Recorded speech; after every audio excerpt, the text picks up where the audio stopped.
के असर है कौन गाना हो उहे गाना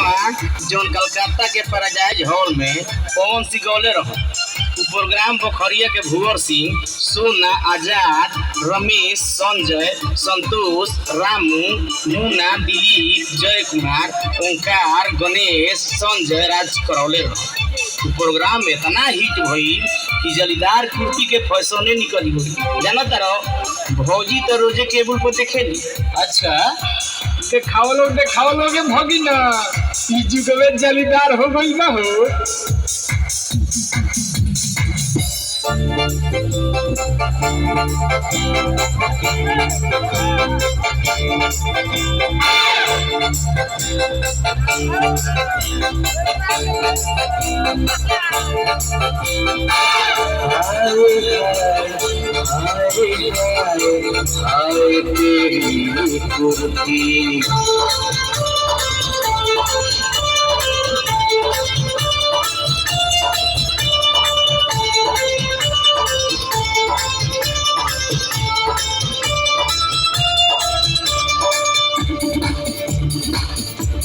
क्या बात है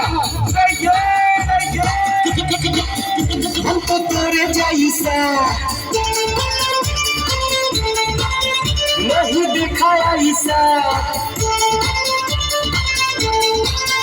हमको तोरे जैसा नहीं देखा ऐसा हमको तोरे जैसा नहीं देखा ऐसा हमको तोरे जैसा नहीं देखा ऐसा दुनिया में तहरा गजब कुर्ती बड़ा जालीदार बा तोहार कुर्ती ओ बड़ा जालीदार बा तोहार कुर्ती।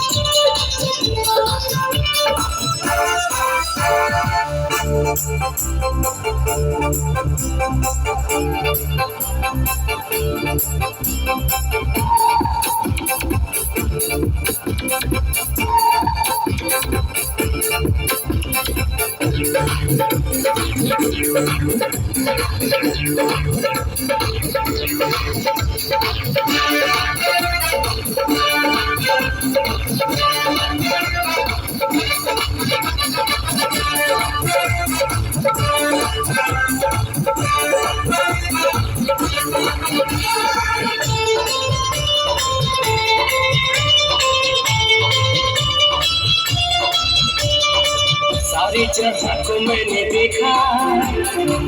गया हो हर गलियों में